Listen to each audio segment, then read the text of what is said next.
No, I don't think that avoiding getting a fatwa is necessarily a sign that you've done something wrong. I arrived in India in the late 80s at a time when Muslims were facing the rise of Hindutva. Advani was on his Rath Yatra, and I first saw Islam very much on the receiving end of violence. I saw Muslims as a oppressed minority. I was a reporter when the whole Kashmir thing blew up, and I covered atrocities done against Muslims by Indian security forces. And that has always meant that I've never ever seen Islam as the overwhelmingly hostile force that many Western writers perceive it to be post 9/11. So writers such as Christopher Hitchens or Martin Amis are obsessed with Islam as a negative, violent force for disruption in the world. Having seen Muslims on the receiving end of violence, I've always had a more sympathetic view. Though, like everyone else, I'm terrified by what Al Qaeda could do, and I felt the same revulsion at the attack in Bombay as anyone else in this country did. My brother-in-law was living over the hedge here and was booked to be in the Taj that night, and it was only an illness among one of his children that stopped him getting the flight, but for which he would probably be dead. Al Qaeda violence has followed me around the globe. I've stayed in now 5 hotels that have been destroyed by them.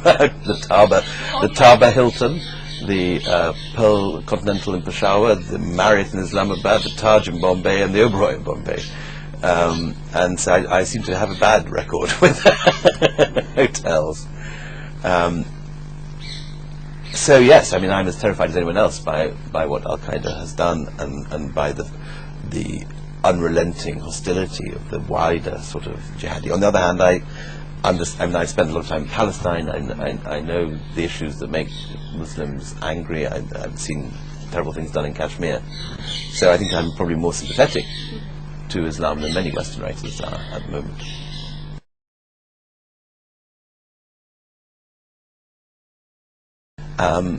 Really, my first Hindu book. This is overwhelmingly a book about Hinduism. There are Jains and Buddhists and Sufis in there, but even the Sufi is pretty Hindu. And Hinduism is a religion I found very hard to comprehend. I've always been interested in it, and I've enjoyed Hindu art. I've always had a love of Chola bronzes and Bahari miniatures, and I collect. I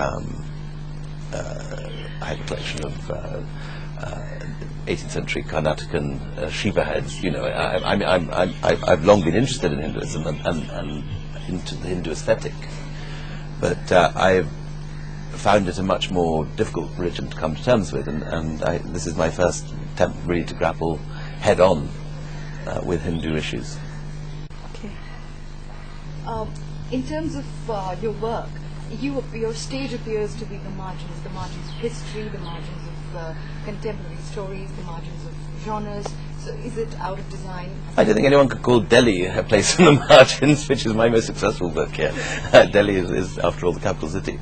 I wouldn't agree with that. I think that 1857 is a central moment in Indian history. It's not a marginal moment. I would say that Delhi is the capital city, and that religion is an essential part of life anywhere in the world, but not least in India. And to me, I think religion provides a gateway into the human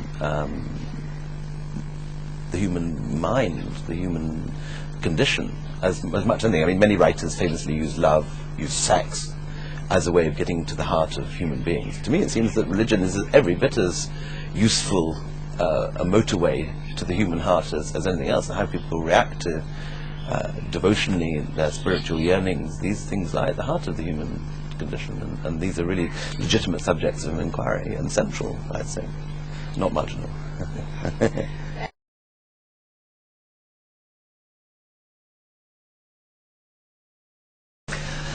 Well, my first and most important ritual is to start early in the morning.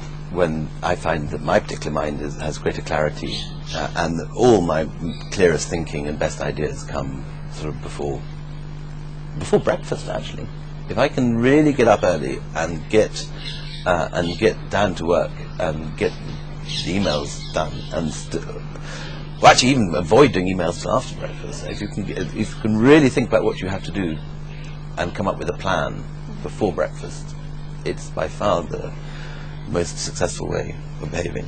I write on a laptop.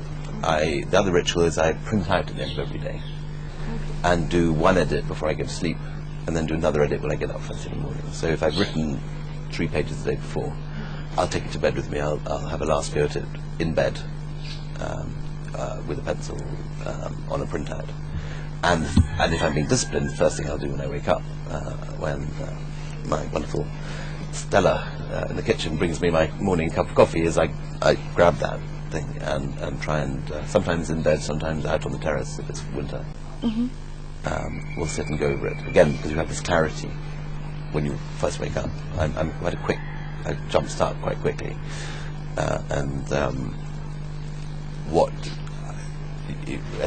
What you do before breakfast is, if you can get, I find sometimes I can get half the day's work done before breakfast if you get up early and you have a good morning.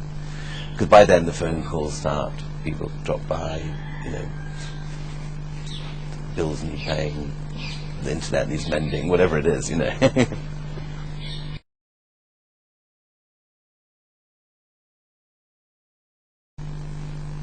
To read is the first bit of advice. I think that reading and knowing what you love is the first thing. Much more important than going on literature courses or creative writing weeks or anything the rest of it.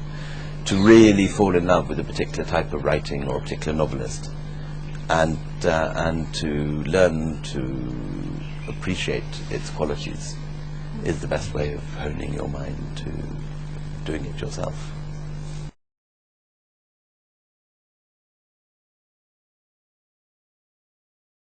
The White Mughal is still, I hope, going to be adapted, and is in the process of adaptation. I was commissioned to write a script by Ismail Merchant before he died, which was called Leila Chatterjee's Lover, which was a reworking of Lady Chatterley's Lover, with a Desi immigrant family with the gardener. Anyway, it never happened. It may yet. You never know. No, I think I know what I'm good at, which is non-fiction in the books, and I think once you know what you're good at, you should keep ploughing the right furrow rather than veering off in strange directions.